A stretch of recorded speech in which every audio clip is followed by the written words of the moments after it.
Good morning, everybody, and welcome to today's episode of Market Check, brought to you by BB. There is no second best daily YouTube live stream to talk about markets.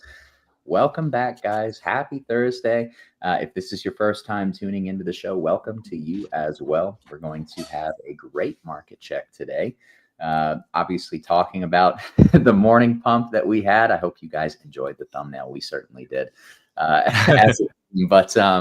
Yeah, we're going to talk about the markets, like we said. Obviously, crypto pumped into New York Open. We're kind of selling off around New York Open.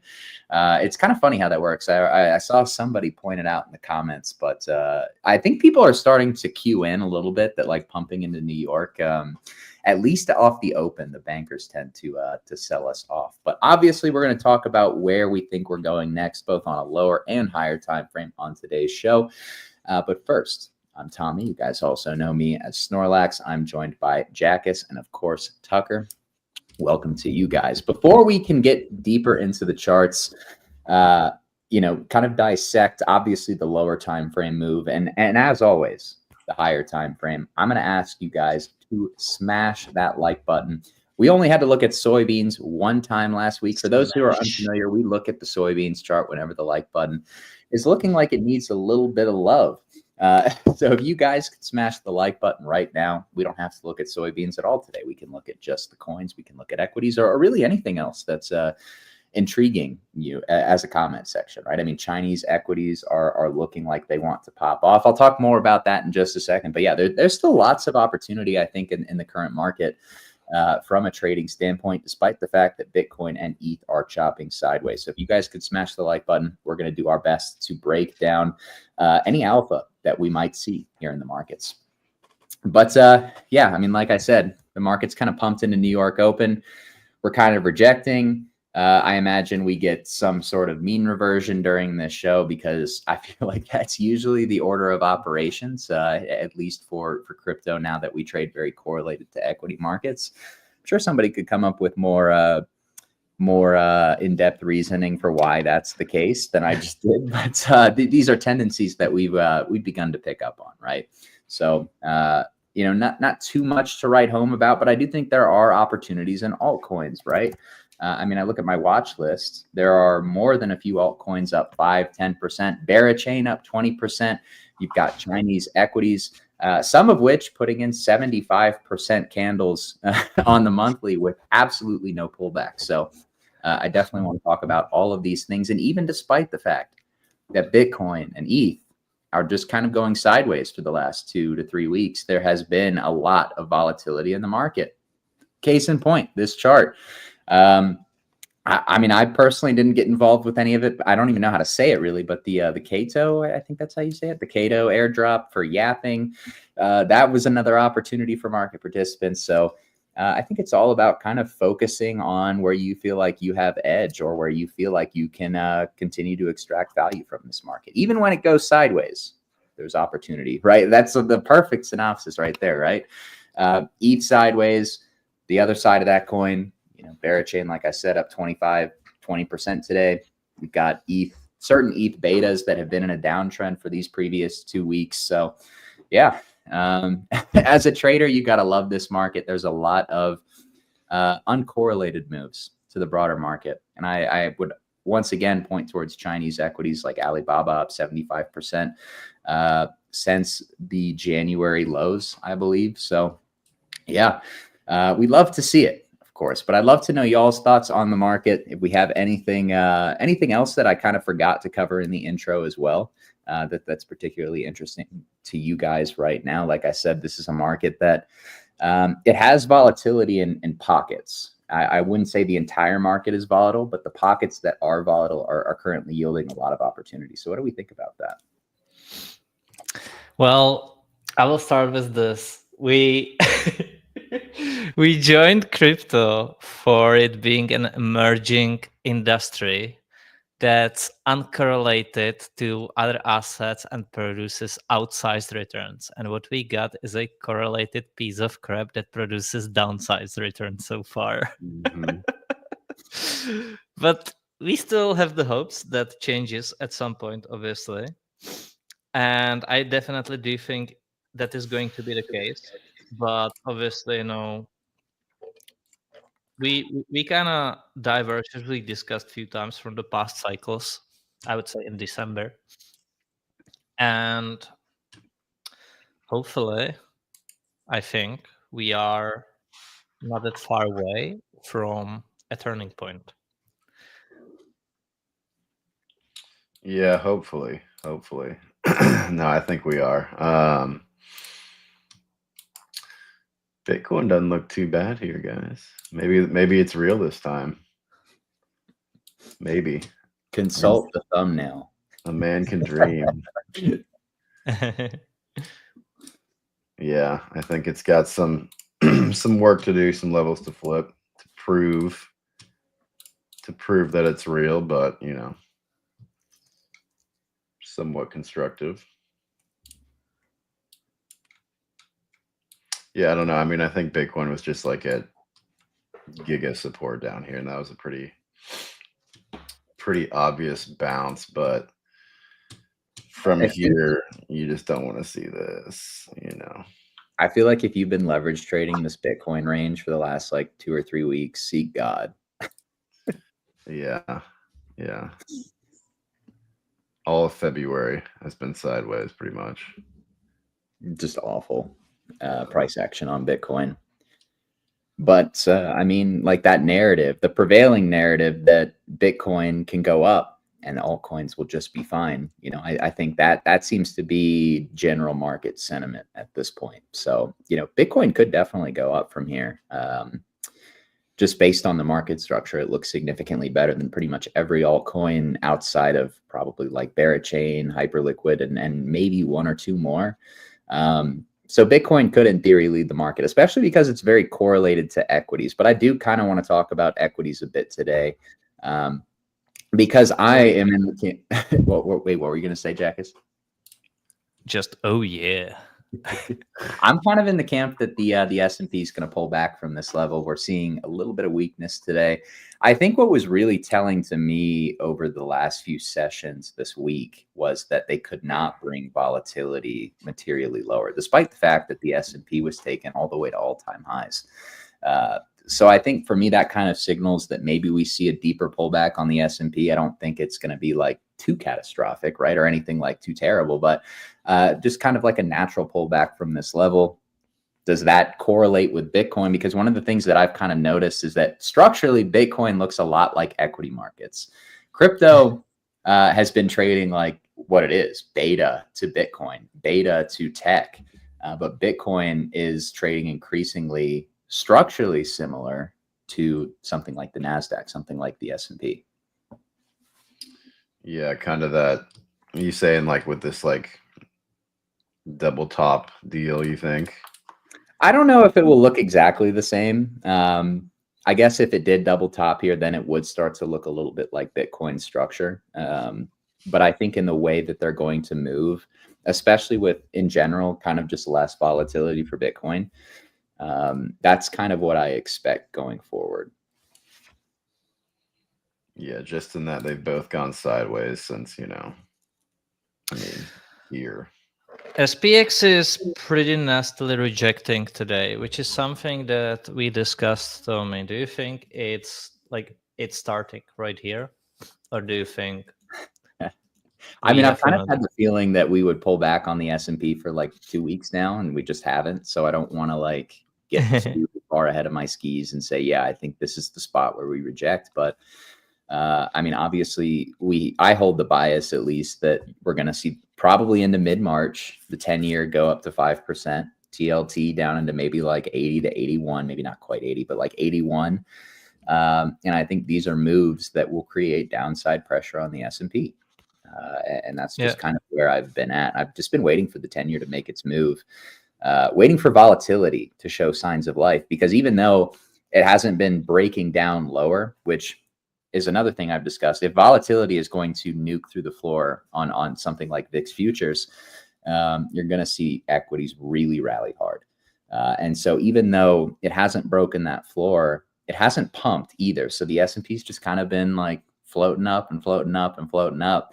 And I feel like the charts have been telling me one thing, but the market has been very slow to react to what I thought was going to happen. So I guess we'll see what the next few weeks look like. But I still feel pretty convicted that we're going to see that 10-year make one more step higher. I do tend to think so. And so far, I've not seen much to think otherwise. And just like I discussed yesterday at the end of the show, 2 years ago, most hedge fund managers saw that the recession is coming, and they had the largest cash holdings since the dot-com bubble. Now they have the lowest cash holdings since the polls are getting taken. So basically an all-time low for cash holdings, which doesn't mean straight top, but it's definitely a real shift in the sentiment when it comes to equities.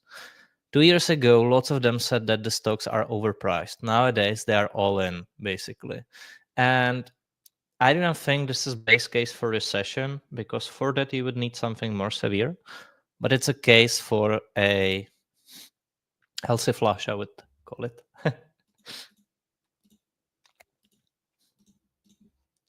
Tucker, you muted.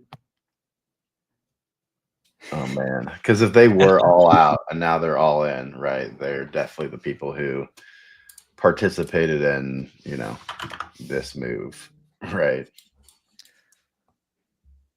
They are the ones who were out at the 2002 lows, Mm-hmm. and now they are all in. By the way, guys, there is I think wrong misconception with the fact that people think big money as smart money, but lots of big money is still dumb money with just lots of money. It's a people who learn to climb the corporate ladder, but we have learned that in the 2022 bear market, not just in crypto, but in stocks too. That there's lots of people with lots of money, and that's just that. It's not smart money. Well, it's smart money that just has too big of an affinity for leverage and, taking on more and more risk. And that's where they get themselves into trouble, right? I mean, people take on more risk at the wrong times and take off risk at also the wrong times, but they're usually kind of correlated together. It's always been funny to me how, people just automatically assume that whales are smart money because they have a lot of money. When especially crypto participants kind of parroting this narrative, like we've seen so many people in our space with a lot of money that are just, they're not all there. And they can lose the money just as fast as they earned it. But I think that's an interesting statistic, Jackus. It totally is, because that's I found it really interesting from the point of view where in our circles, I hear sentiment is this and sentiment is that 20 times a day. People are like, oh, I'm fading the fader, and oh, I'm fading the guy who's fading the fader.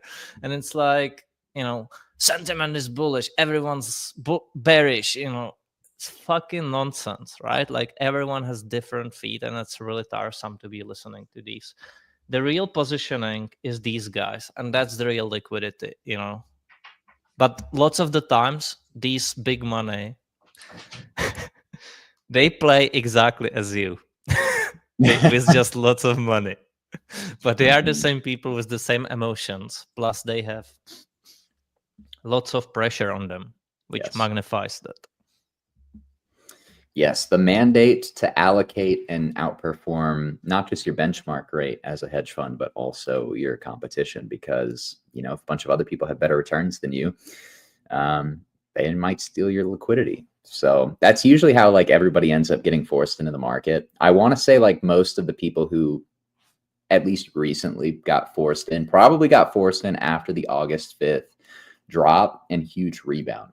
Because I remember, I think I said this yesterday, I remember looking at a statistic kind of similar to the one that you just pointed out, Jackus, back in August or back in July. And then I remember after the August 5th dump, it was one of the largest shedding of delta events that the market has seen maybe ever. So you had a bunch of people that were very long, and then you had a lot of de-risking after the August 5th crash. The market immediately rebounded. So I think, and I said this yesterday, I'm going to repeat myself. I think there are a lot of people who are long in this market that really don't have very strong conviction. Yeah, Indeed. I agree.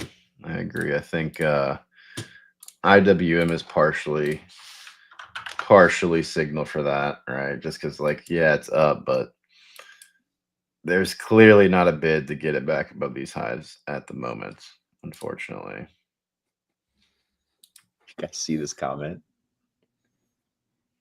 Being smart and rich is like I want people to call me an idiot while mugging their net first. Welcome to the party. I really don't trade the IWM that much, I'll be honest. After I tried in 2024 unsuccessfully. Maybe there's a trade shaping up here in the future, but I really haven't stared too much at this chart over the last few months. Do you know that IWM has been underperforming SPX since 2014? The NASDAQ since 2001 or 2002. That's crazy. That makes you wonder, why would you put your money in that index? Why would you put your money in altcoins versus Bitcoin? Look at this chart. I think it is kind of like a similar dynamic, right? I mean, playing Yeah, it IWM is. is all about timing. Eventually, Yeah. this chart's going to have a huge, huge rip that makes holding it worth it. But when is it going to be? It's all a product of timing. I think the most interesting thing about this chart has always been the positioning that's based around it, because typically when you see IWM pumping, it's hedge funds covering shorts or getting smashed on hedges, because this pair trade that Tucker has highlighted right here, IWM against QQQ, hedge funds want to stay long tech. Why wouldn't you, after the returns of the last 20 to 25 years? And in the meantime, they're staying delta neutral effectively by shorting IWM and small caps, just these bottom of the barrel shitcoats that don't really have any chance of coming back. And yeah, it's clearly been working, but it also is great signal, because when the IWM starts to pump, locally speaking, you start to see hedges come off the board, and that typically opens the market. Like, that usually precedes downside by about a week or two. Yeah, even versus S&P, it's down only since 2014. That looks. I was checking this chart like yesterday or two, and it just feels like, wow, like, why would you? And it's really those brief periods of times when it makes sense, and that's usually when IWM just breaks the all-time high, which it was close to in December. That's the time IWM for the first time swept its all-time highs and didn't continue. So yeah, it made sense to be long, in my opinion, because you would expect to continue, but it did not. I don't hate the look of the high time frame on IWM. It's just a question of, do I really know if it's going to outperform big tech, which I know it's not just going to have a passive bid from something like a 401k, but it's got all the hype and everybody's going to want to buy it. If IWM is all a product of timing, then in theory, I can wait until the setup looks more favorable. But I mean, that high time frame chart does not look the worst to me. Like, just the IWM straight up. Maybe we get some sort of pullback on it here, but I mean, obviously I like it to continue higher. It's an index. I don't know how to trade IWM though in like this sort of setup. Yeah, I mean, it's just grinding into the highs, which is usually good, but yeah, it's at a bit of a crossroads here for sure. Yeah, it could come a little lower. We'll see. What do we think about IWM if they're in theory going to be cutting interest rates on something like the 10-year from 5 to 3% in, Bullish. I mean, let's say about 4 to 6 months? Listen, that's what we are waiting for. The question is once again what you said to me. It's the timing, you know. That's all.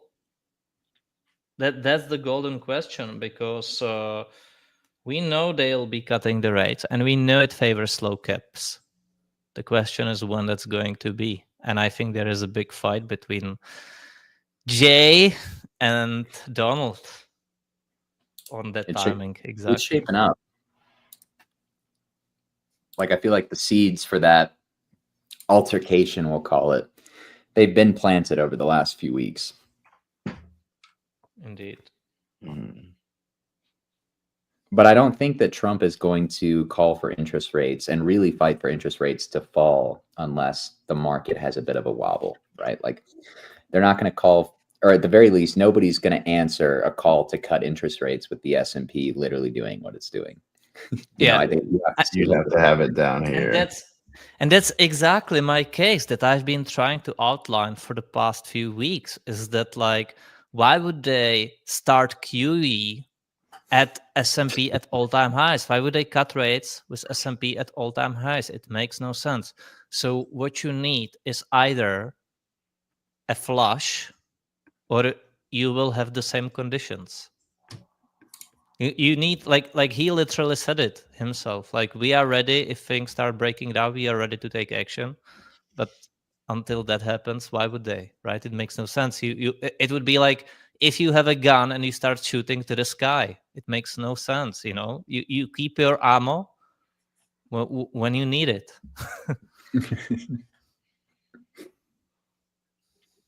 No, Cem Carson has been kind of like talking about this as well. I think his concern is that the Fed will be too late to make a move.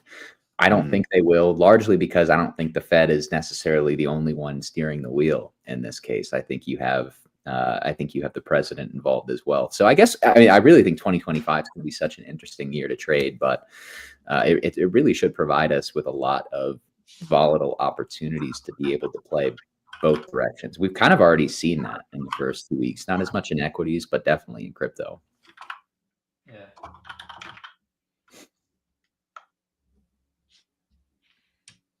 They're all wondering where Max is.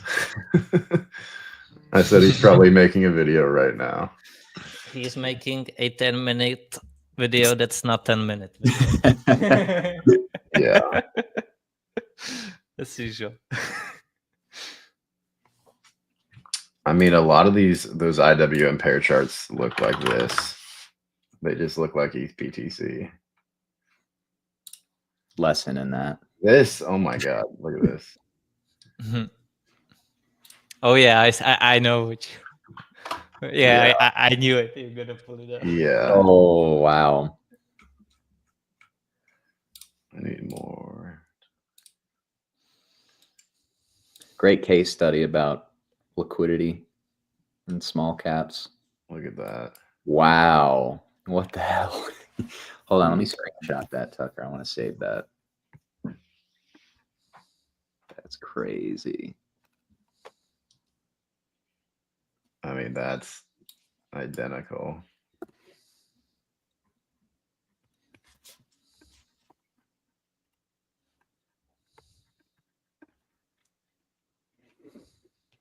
I mean, back here, you had IWM pump first, right? You had IWM go up 40%. And then you had ETH BTC move 3x. So that might be the signal. What do some of the big tech charts look like right now? I mean, I know we're kind of in the camp that NVIDIA is looking a bit complacent, some might say.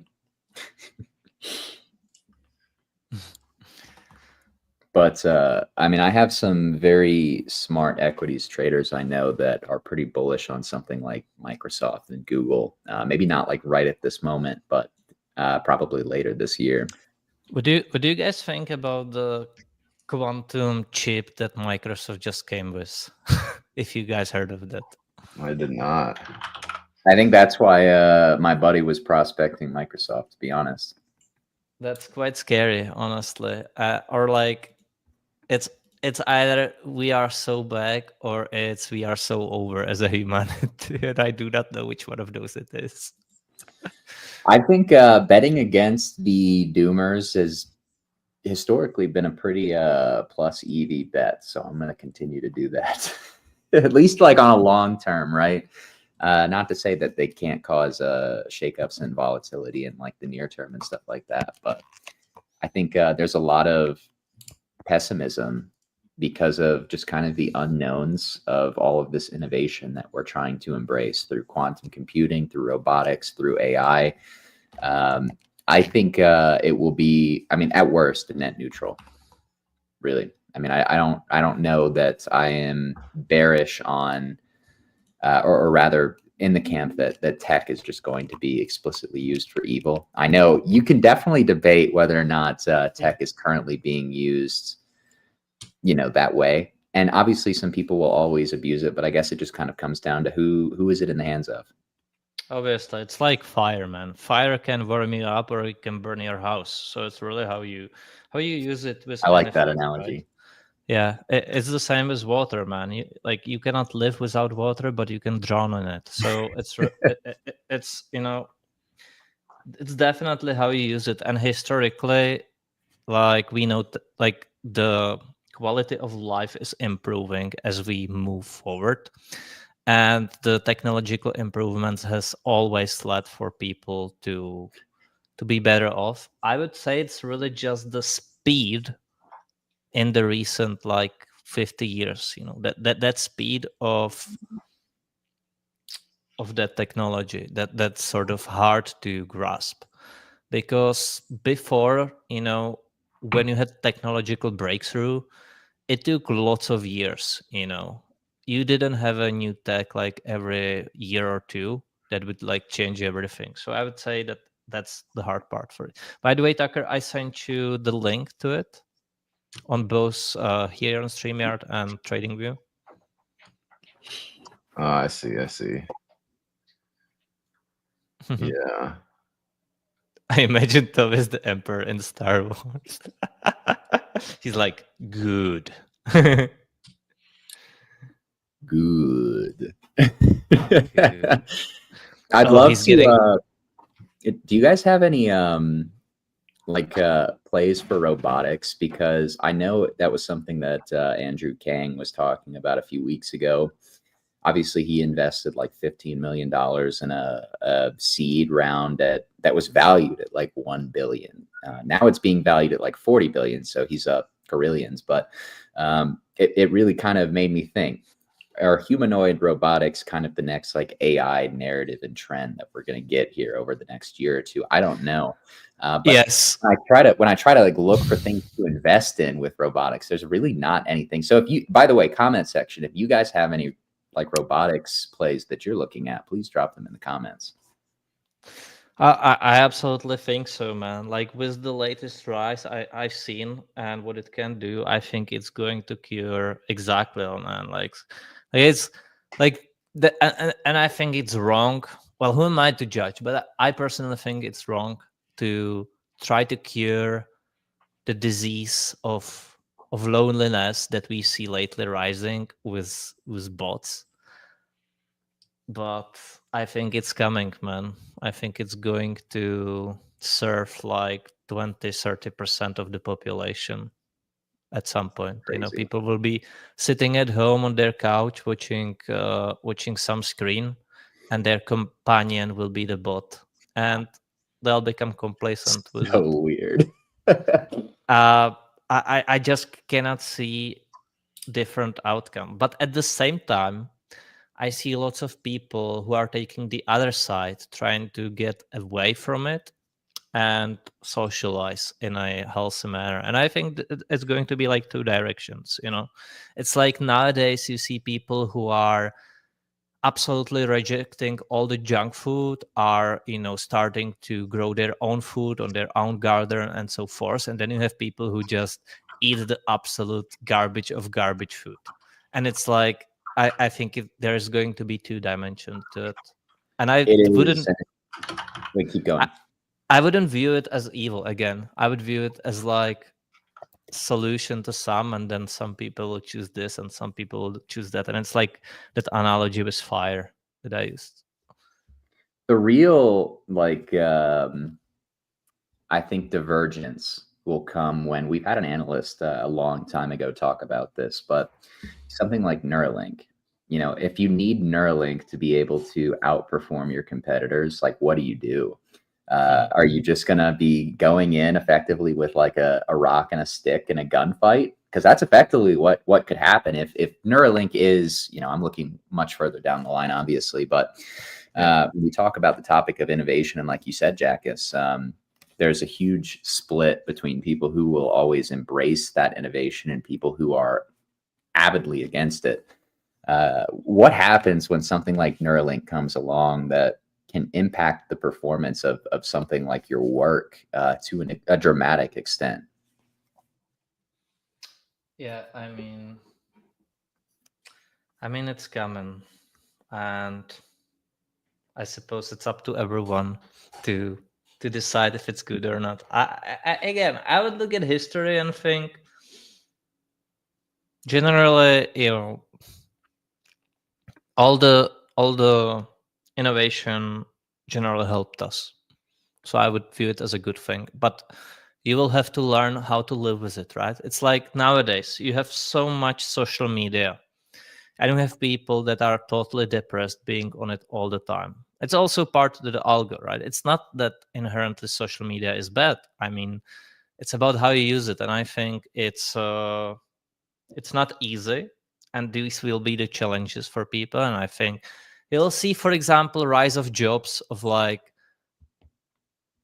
people trying to help other people how to handle with this, right? Like basically psychologists all around in a way. And but what I'm saying is that it's that social media definitely can be viewed as a bad thing, but in a way also as a good thing, as this information is more spread. For example, you can get access to real information and so forth. But obviously, it's never like plain and simple though. So Yeah, I hope that at least for me as a market participant, like, I'm assuming that this is going to be my career. If I personally probably will not be taking like the Neuralink pill, but hopefully I'm in a position where I don't have to worry about that whenever it does come out, which I Yeah. think is probably pretty far down the road anyway. But You think? obviously, I'd like to think so, at least like a decade away, at least. Probably more though. We're talking about building technology into people's brains. That's that seems pretty complex to Yeah, not just like implement, but also to actually make it effective. I don't know. I feel like that's pretty far away.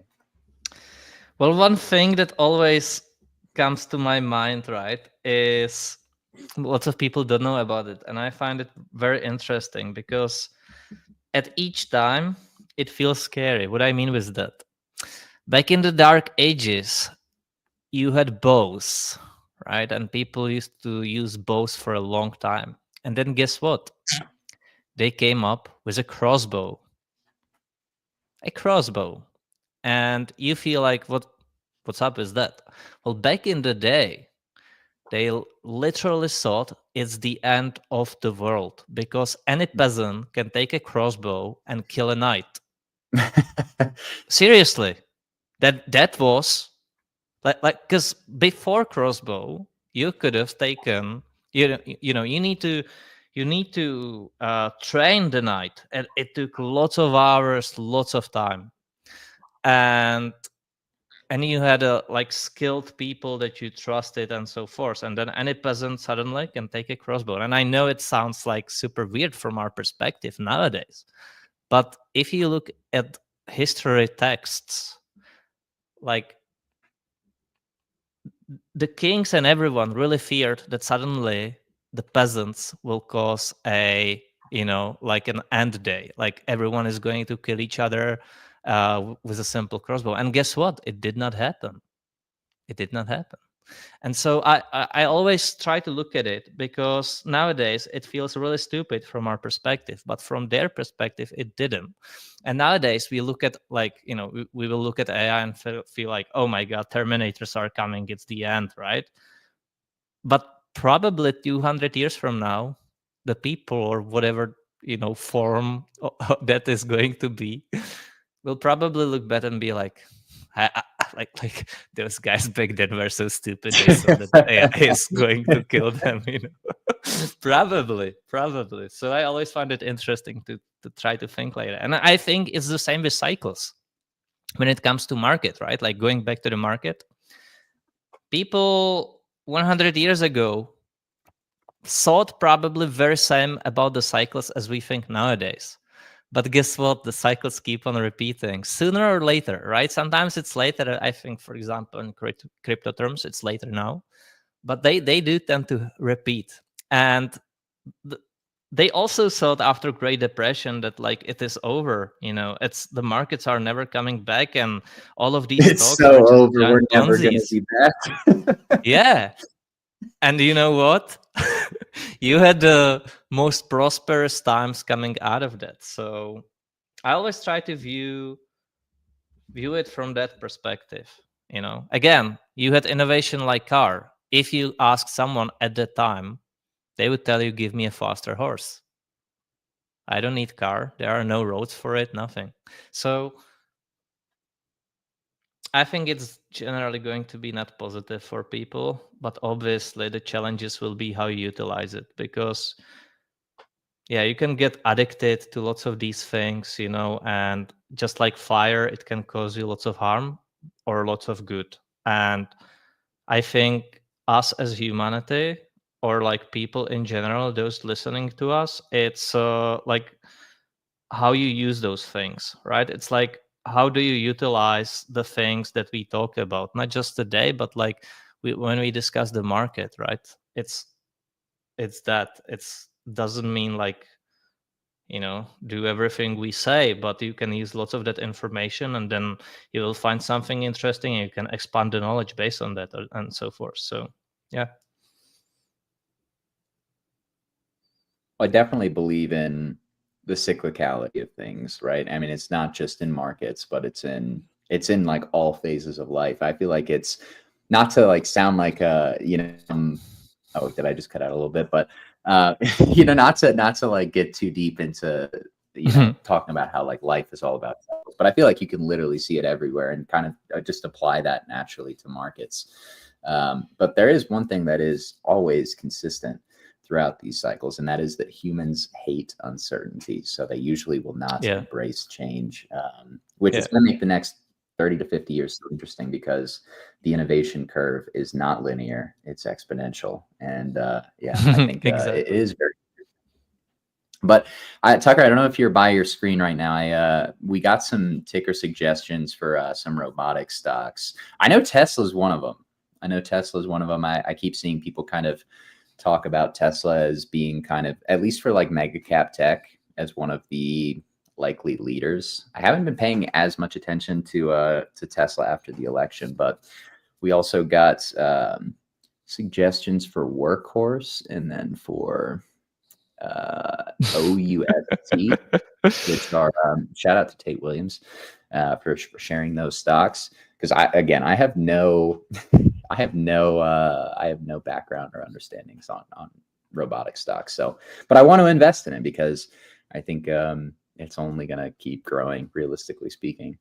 And Indeed. Probably the best opportunities will be in private markets, unfortunately. But I think Tucker is I don't know. not there, and he got caught off guard, and he will have to confess to his sins when he comes back. But yeah, let's discuss the markets. Let's discuss the tickers as well. I mean, I like it, right? Like, I enjoy this conversation, and generally all around. And what I love about the market check is that, like, every single day we come here, and we do not generally know when the conversation takes us, and that's the best part. And I love it when it's enhanced by our audience giving decent ideas as well, comments and so forth. So like sometimes we just jump into the shitters in crypto, sometimes we discuss equities, sometimes we just go around with BTCs or something, and that's the beauty of it. Get you a man that can do both, right? Yeah. No, it's it is good to have these conversations, but we can talk about the market a little bit more granular. We can talk about crypto now, because we really haven't talked about crypto, ironically, since kind of like the beginning of the show.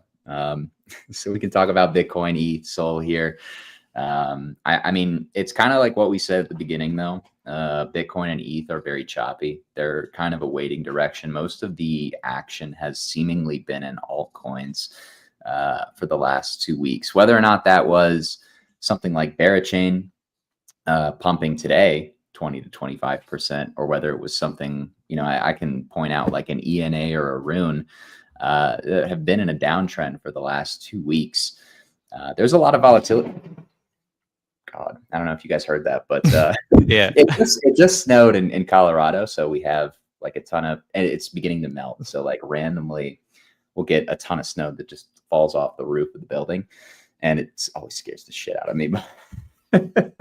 But yeah, no, I mean, I think I really feel like if you're not taking advantage of these opportunities to trade altcoin volatility, you are really going to regret it in about 3 to 4 weeks when that volatility dies out. And I know volatility seems low right now. Trust me, this is not low volatility yet, at least not for altcoins. Maybe for majors, but definitely not for altcoins. Not for altcoins, but definitely big one for BTC. Maybe we had a question to look at the B vol, like B volatility. So we can look at that. Yeah. Are you able to get that on TradingView, or do we have to pull up like BitMEX? We can get it on TradingView from BitMEX. So you just type B vol and then you choose if you want the weekly or 24-hour. I think both are interesting. I'm pulling it up. I was just going to pull it up on BitMEX. I guess Tucker's MIA. I just got back. That was funny timing. No, I had to. To your sins, Tucker. I had to feed the dog, man. He was pestering me the whole time. I was waiting for. We were just talking about innovation and robotics and stuff like that. We had some suggestions for stocks, but we want to look at BVOL now. BVOL. This one, Jackus? Could be. I think could be the 24-hour, 7-day. Both I would say work. That's probably people sort of were demanding that. Well, it was a suggestion. I wouldn't say demand straight away, but a healthy suggestion.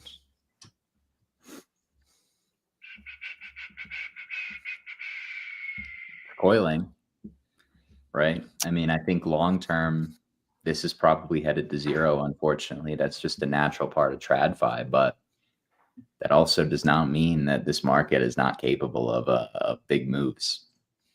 Yeah, let's. Well, if you put BTC down to it, you would find out that any times we were this low on volatility, which again can keep on going for like few more weeks. But anytime we were so low, I think you need to zoom out on the 7-day on like weekly. But a big move was coming, big breakout to some degree.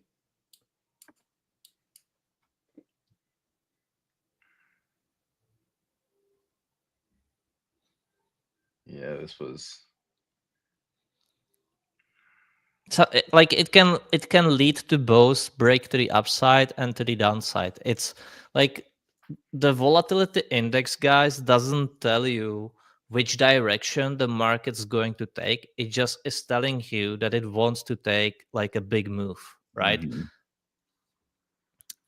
It used to be volatility, at least with those kind of spikes, were representative of up moves because you can move away from the mean much further to the upside in crypto than to the downside.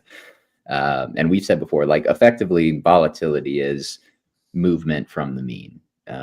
So obviously you can rip like a 300 or 400x on Bitcoin, or 300 or 400x, like 300 or 400%. In the past, volatility would be much higher than if you're going to be dumping like 20 to 30%, because you can only dump so much on a relative basis. But I think that's obviously less the case now, because Bitcoin doesn't really trade the way it did in 2018. At least if it is going to, we're not at that part of the cycle yet.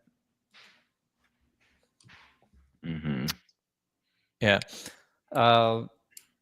Yeah, in 2018, it led to the break of that 6K bottom. Then it led to the breakout of the bottoming range in March 2019. In July 2020, that led to the break of 10K to the upside. And then in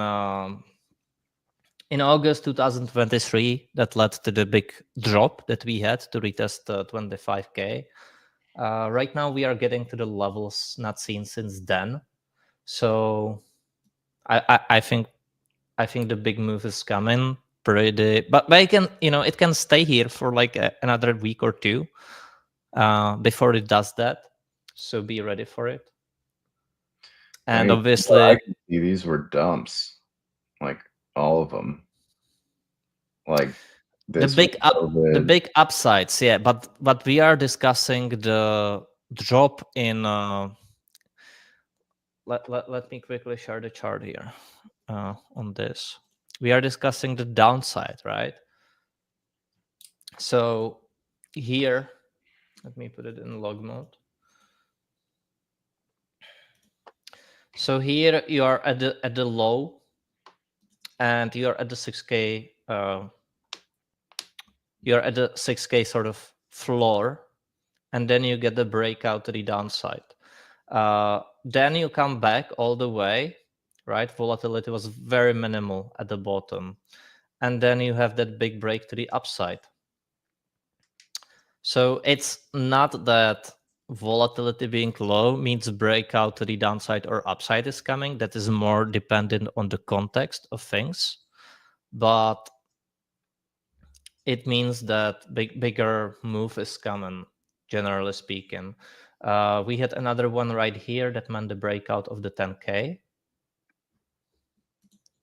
So it's like, usually it means if you are nearby a support or resistance, that one gets broken, I would say, because here, right, you were sitting on a support and then you broke it. Here you were sitting on a resistance and you broke it. Here you were sitting on a resistance and you broke it.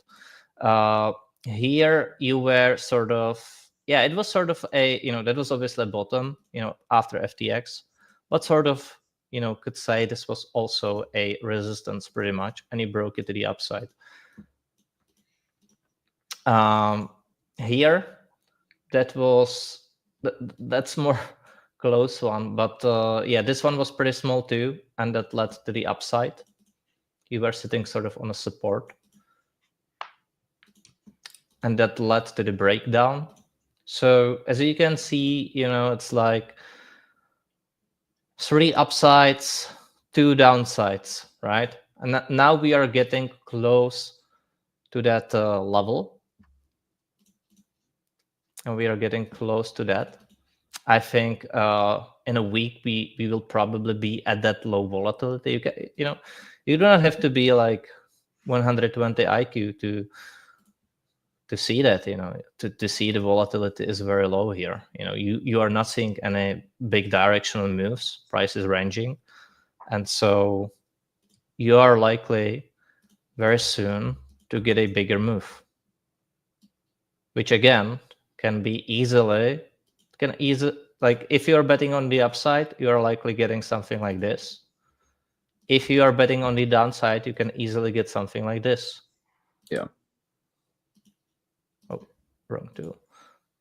It'll likely be a quick move versus, like a controlled trend. One of the things I've kind of noticed about crypto, I kind of figured this out like probably a week or two ago. Maybe some people are already like privy to it, but You can kind of like group the major trends that crypto experiences within a year, because we're not like equities. I think we all can kind of agree on that, in the sense that we're not just going to kind of continue to chug along in a very orderly fashion. We tend to do these moves all at one time for a very short window of time. So if you miss them, you're pretty much shit out of luck. You have to then go down the risk curve. You have to play a different rotation, at least when we're talking something like Bitcoin, ETH, and Solana. So I've kind of noticed like crypto tends to almost move in these 2 to 2.5 month windows, or rather there's a move that's worth catching on Bitcoin, ETH, and Sol every 2 to 2.5 months. Like I've kind of back tested it a little bit, at least in the case of last year. You can look back on, there was a move worth catching on majors every single time within 2 to 2.5 month windows.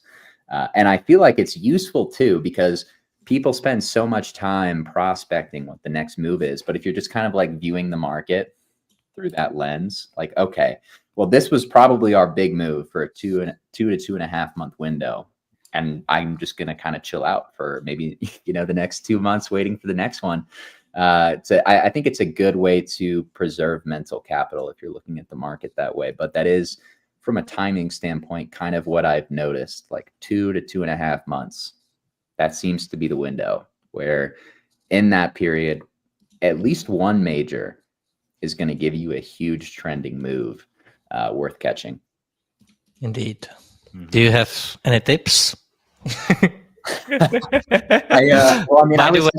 Entry, TP, stop loss, leverage. Please fill those. You gotta find the major that's gonna move. But yeah, I mean, I think about even when like in May, Bitcoin didn't do anything, Sol didn't do anything, but ETH had the ETF God candle, and then about 2 or 3 months later, we had the August crash that was worth catching.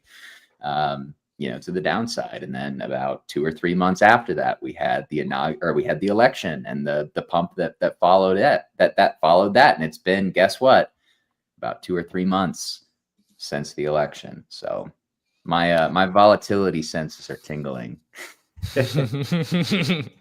Indeed, man. What do you guys say to the current, like, if we open up BTC on like H1 versus ETH on H1, we see a clear divergence in which BTC is staying strong while ETH is nuking again. I mean, not that it's unfamiliar look to us, but maybe some like H1. Yeah. You mean like this week? Just like today, since US Open, basically, since Patriots started to get on the buttons. Well, they're painting ETH BTC, and I said it on a Discord call earlier this week. Like, you could make the case that the ETH BTC bottom is in, the Bitcoin dominance top is in, on a technical and sentimental level. Like, I would not really argue that hard. I'm not willing to like push all my chips in that corner and make the bet myself, but I wouldn't really argue with you too much. So we did see a lot of strength on ETH BTC. I felt like earlier this week. Or at least, yeah, probably before like the 19th, Bitcoin was kind of bleeding. Well, obviously ETH was going sideways. ETH BTC was getting a little bit of a pump. Maybe ETH BTC is bottomed. I truly don't know. And again, I'm not going to be the one that tries to be a hero and call the bottom on it. But I kind of feel like if you do think it's the ETH BTC bottom, you should probably continue to see that behavior from ETH versus BTC. On not just like a 1 week basis, but a multi-week basis. And Jack, as you pointed out, that Bitcoin is currently outperforming ETH. I haven't looked at the ETH BTC pair. I'm almost kind of wondering if we're maybe rebalancing the move up that we had on ETH BTC earlier this week, but that's just kind of speculation on my end. People today be like, thank you for the history lesson. Yeah, Tucker, you missed a good part about bows and crossbows. Yeah, crossbows. We were talking about crossbows right when Chimp Phone entered the chat, and he was like, "What the hell are y'all talking about?" Why were you talking about crossbows? Well, I was partially touching innovation and markets with it, so you wouldn't get it. But I always find it interesting. I didn't want to jump into that again, so maybe after the show. But Somebody's asking about Bitcoin puppets, man. Oh man. Yeah, I don't want to talk about Bitcoin puppets. They'll come back, but my time horizon is pretty long. Yeah. Has to be. Tucker and I were talking about that yesterday.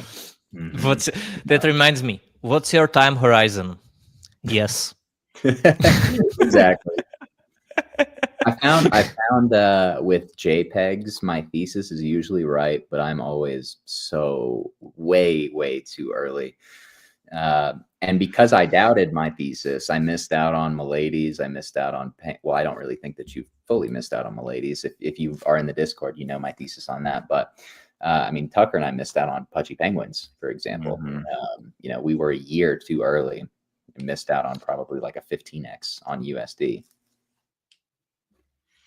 What's your time horizon, guys? For puppets, multiple years, honestly. Kind of have to be at this point. Yeah. Not selling at these prices. Time is eternal. Reminds me. 1 week here is 7 years on Earth. Good. We can huddle here. That meme. Yeah, ETH-BTC looks like it wants a little bit lower here. Lovely. Jesus, Baba Maybe it went does, up maybe it to doesn't. 144 today.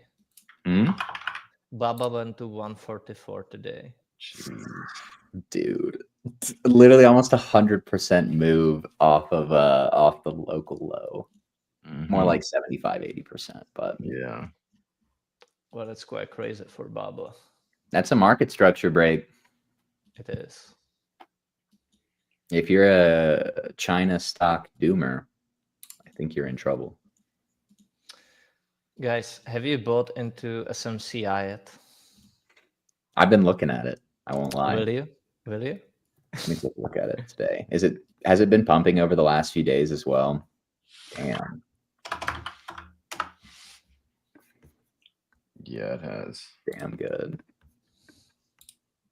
Can't tell if it's going to carve out some sort of range here or if it's literally just going to middle finger to new highs. I legit think this was a confirmation of the bottom.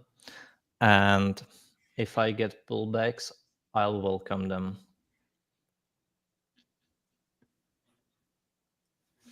You welcome them, you said? Man. Yeah, I'll welcome them as I can add more.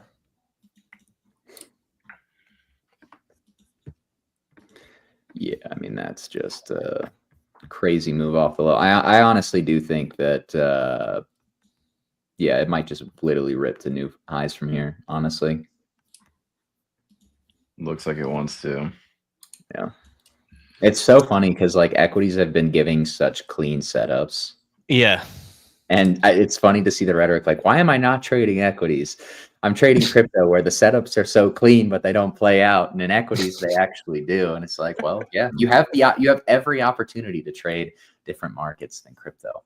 In fact, it will probably make you a better crypto trader to trade other markets. Indeed. And it's, as you said, right? Like in crypto, you can get the perfect best setup of all setups, but it will just slice through it like it's not there. Yeah, that looks good. That looks, I mean, you called it, Jackus. It looks like the bottom that Sol put in. Yeah. Yeah.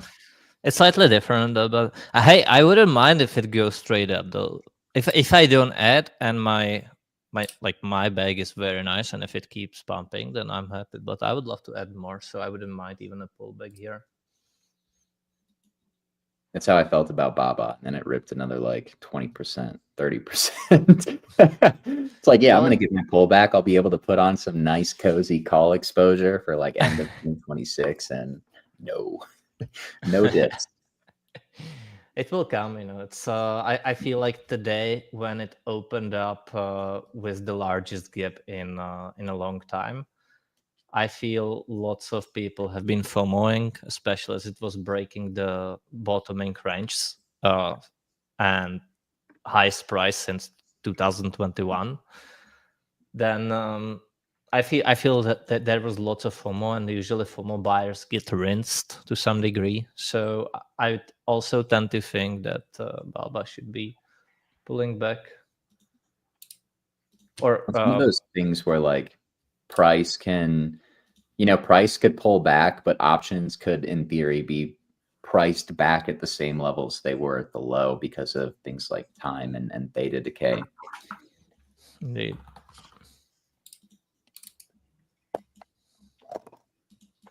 God. Baba looks crazy here. There are a lot, I will say, there are a few charts on meme coins that I wouldn't say they're at the bottom of where Baba is forming like a structure, but they're beginning to look a little bit like this. Charles Hoskinson is like a little finger, very sneaky, but will ultimately meet his demise. Honestly, I always felt that the way they handled both Varys and Littlefinger in Game of Thrones was just such a poor take. Like those two were like you do not know it when you begin the show. You're usually rooting for Ned Stark and so forth, and then his head gets cut off at the end of first season. Sorry for the spoilers, but I suppose by now you should have watched it anyway.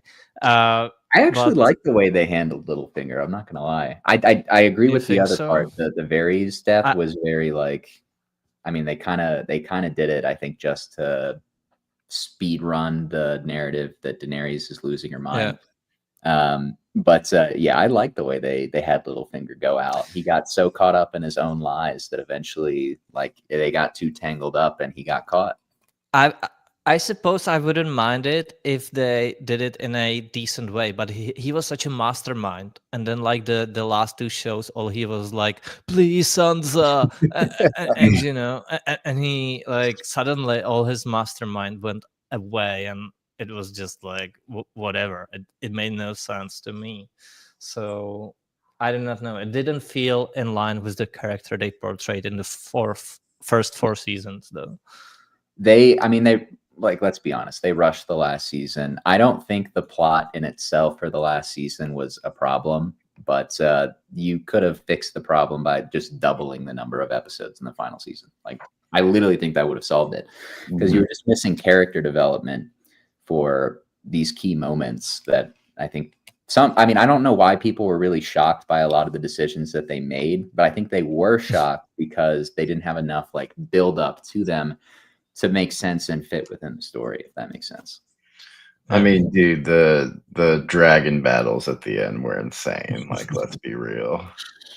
Everybody hates the long night episode. That's probably my favorite episode of the whole series. And I am an avid Game of Thrones fan, but like that battle was sick. Yeah. I'll die on that hill. I mean, it was well recorded, but there were so many logical issues. And I just like, but it was well recorded, decent soundtrack and all of that. And like my first impression was decent too. But then I saw that more and more, and I was like, yeah, I mean, but yeah, I didn't want to ruin it for you, so I'll stop just there.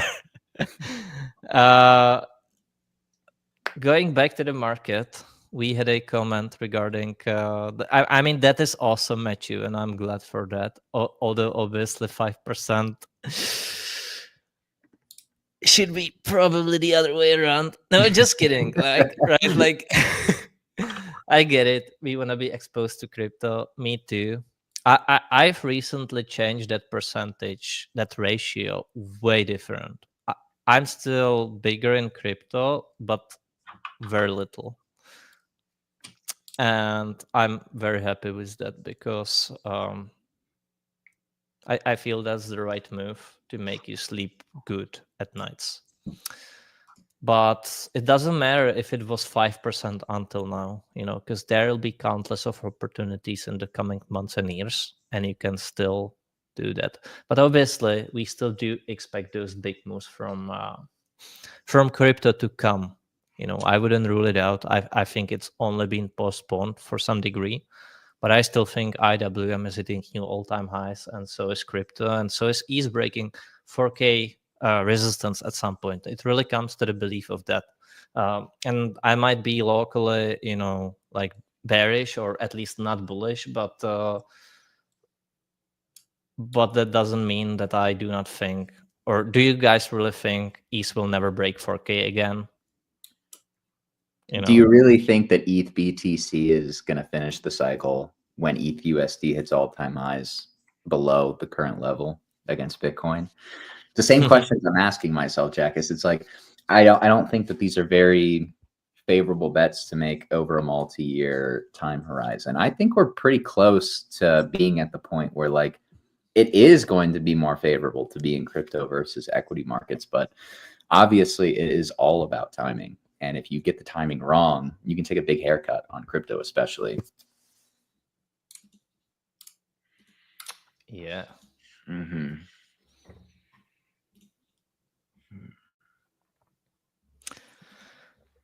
Speaking of Charles, we can look at Cardano perhaps. You have a Cardano chart, or you want me to pull it up? I don't.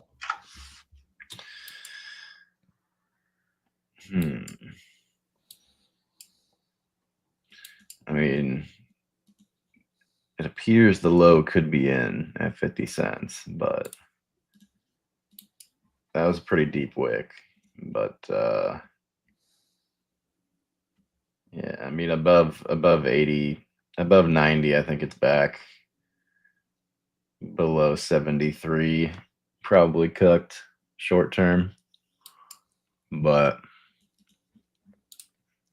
speaking more of a fundamental side, do you guys think that Cardano, will have all the applications and all of that getting implemented, and people will start building on Cardano, or what do you see the future of it? I don't know anything about Cardano fundamentals, honestly. I mean, I'm not gonna say anything. I don't have anything nice to say. I think advertising that there will eventually be DeFi will probably continue to be what Cardano is. Promises. mm-hmm. Promises. Because how much money have been pulled into all three, Cardano, ETH, Sol, you would tend to think there would be way more work done by now, or like way more implementations. I don't know that they plan to get anything done, really, because then you actually have to deliver. And then that's ultimate for a lot of coins. Delivering is bearish on price. Mm-hmm.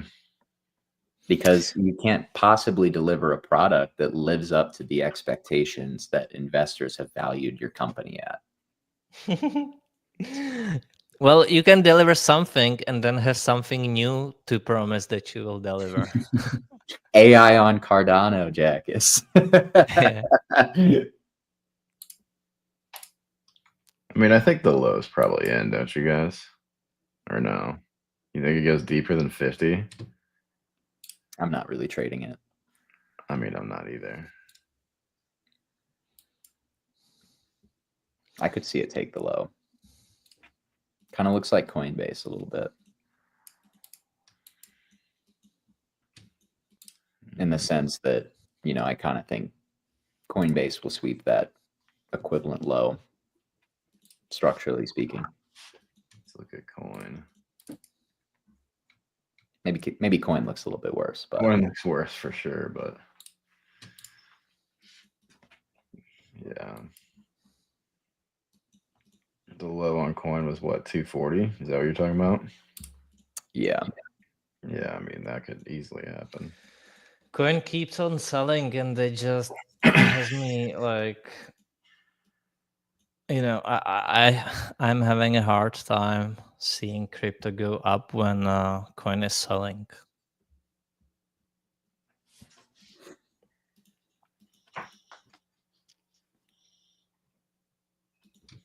This is a weird one to me. because it's like, yeah, it's almost kind of like correlated to Bitcoin, ETH, and Sol. I see resemblances to all three structures, but they aligned with Ethereum, so they didn't get the same benefit of the Bitcoin pump to 110K. The stock probably should have. But at the same time, it's not nearly as weak as ETH or Solana either. So like, I can't really make sense of this one. I do feel like it's going lower though. Do I feel like there's a trade in it? I don't know. I don't know if I could pick one out. Yeah, I don't know what to make of that. I mean, if it comes lower, it's probably coming all the way down to 160, but I don't know. If it's just lagging something like ETH, then there's a pretty nice catch-up trade in there. But yeah.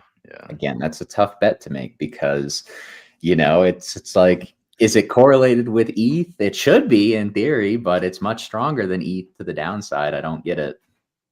So it is kind of correlated to Bitcoin in a way too.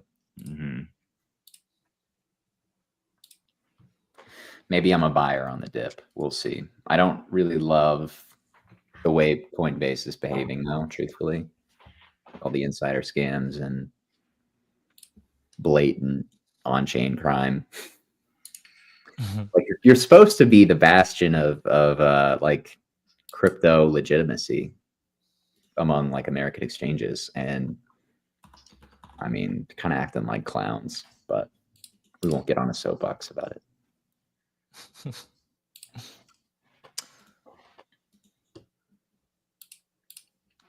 Guys, we didn't get to soybean chart. Oh no. Have they not hit the likes?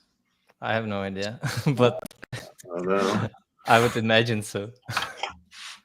Yeah, we're slacking a little bit on the like button, guys. Yeah. And I think we cooked today. I think we did too. I don't think they're going to hit the like button unless the market is just explicitly pumping. The greedy audience. Indeed. Shout out Very to greedy. those who are hitting the like button, though. We appreciate you guys.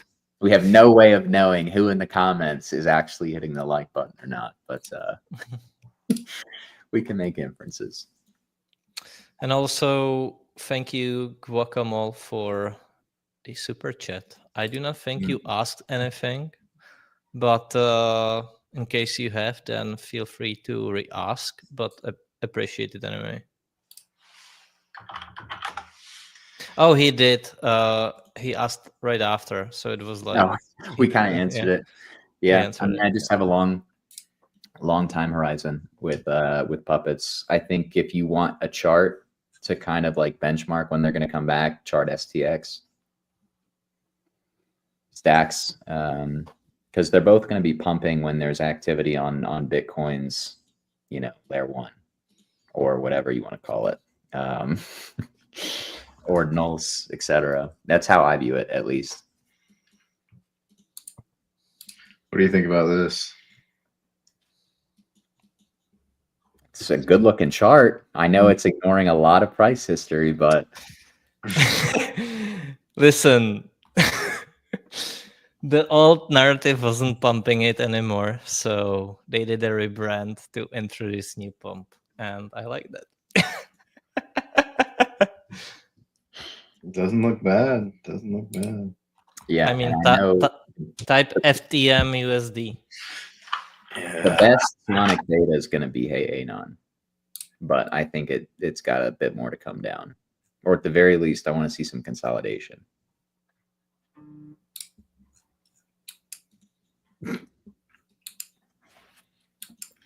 Doesn't look terrible either.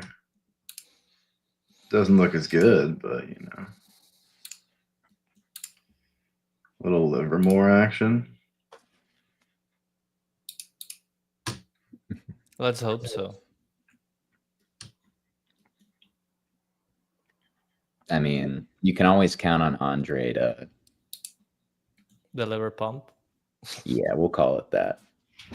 Yeah. That's the nice way of putting it. What about Justin? His Excellency. How is His Excellency's coin? Pure crime on this chart, man.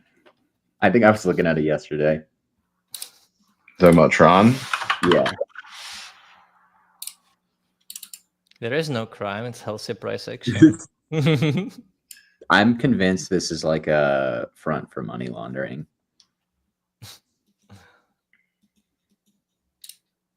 Could I prove that? No. But will I get sued for saying that? No, because I know they're not going to want it to come out in price or in discovery. This probably pumps again here soon. Honestly.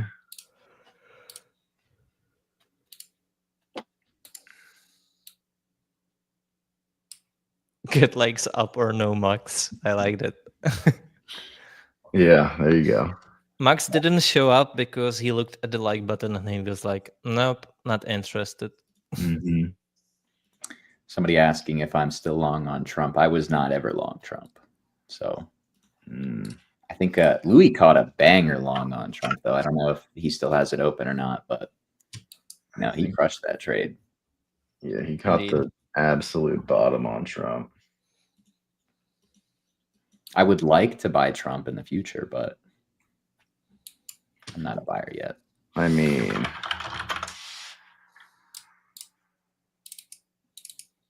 I think my issue with buying Sol meme coins is I'm not doing it before consolidation. I just will not. I don't care if I miss the bottom. Yeah. I mean, with the way we've seen the outflows out of Sol and the way it's looking, it's probably and the way celebrity coins have been treated lately, probably for the best part. I'm just like wondering, guys, we can do a bingo card for this weekend. Because we know how crypto weekends are ever since Trump got into the office. Tariff news. Libra launch, Trump launch, Melania. Bitcoin rug. Like, bingo on a Friday.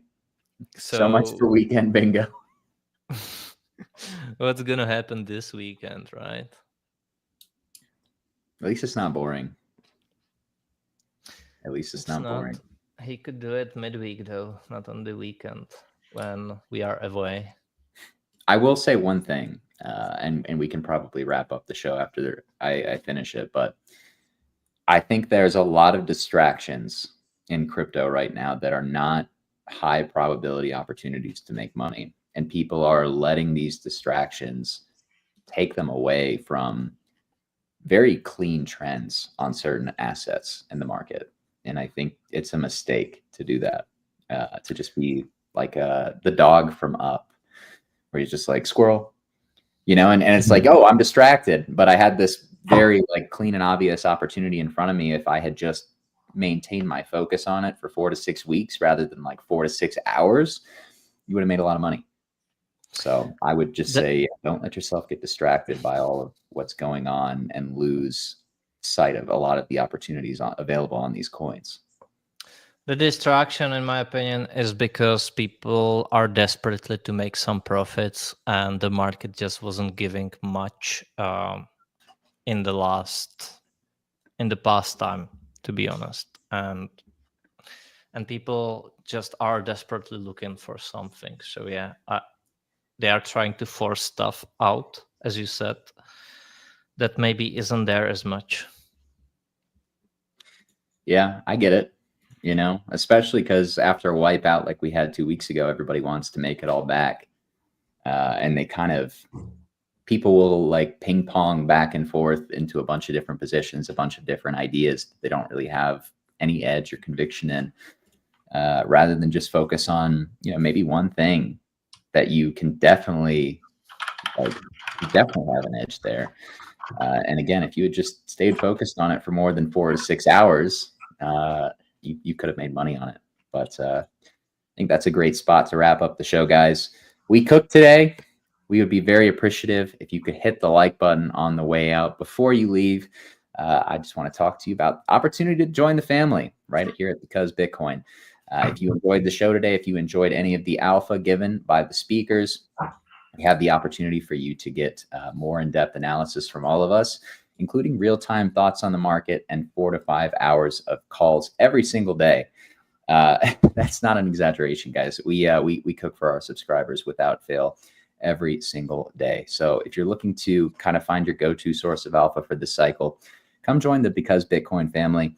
The Discord is really what I'm discussing right now.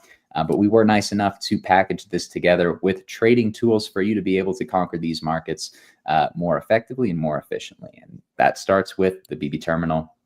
So whether or not you are an active lower time frame trader, whether or not you are a long-term investor, and soon whether or not you are an on-chain degen, because I know there are a lot of you in the crowd, we will have the tool for you. I can't guarantee that the product's always going to be priced this low, though.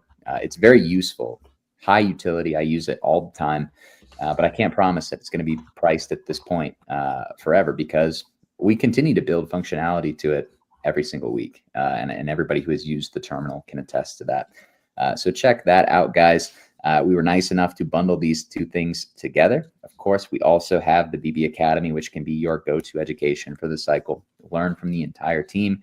Obviously, we have very different analytical and trading styles to approach this market. So for me, I really think that's where the value is. And so whether or not you're trying to reach trading level mastery or even just hone your educational base, check out the BB Academy. Last, but certainly not least, maybe this market has been getting to you from a volatility standpoint. I mean, it's been very hard to manage downside volatility and at the same time, pick winners. It's a very unpredictable market, but we do have the option for the team to manage capital for you. So check out BB Wealth Management. We trade digital assets in a way that looks to capture their asymmetric history for upside returns while also balancing the downside risk posed in any financial market. So if anything that I just said over the last 90 to 120 seconds, right, 2 minutes, resonated with you, check out the description below. Everything is linked there. Of course, if you enjoyed Market Check, we will be back for another episode tomorrow for our last show of the week. We typically start around 11 to 11:15 a.m. Eastern Standard Time. Do not forget, though, we have Market Talk with King Wabi. Not today, but Monday, Tuesday, Wednesday, and Friday, he goes live from the Because Bitcoin X account. So make sure to stay following and subscribe to both Wabi and the Because Bitcoin X account. Again, all of these things linked in the description below. So you could be notified not just when we schedule those spaces, but of course, also when we go live. But that's it for today's show, guys. Another week flying by. Happy Thursday to everyone. I hope you all have a great rest of your day. But thank you, as always, for tuning in. And of course, stay safe, guys.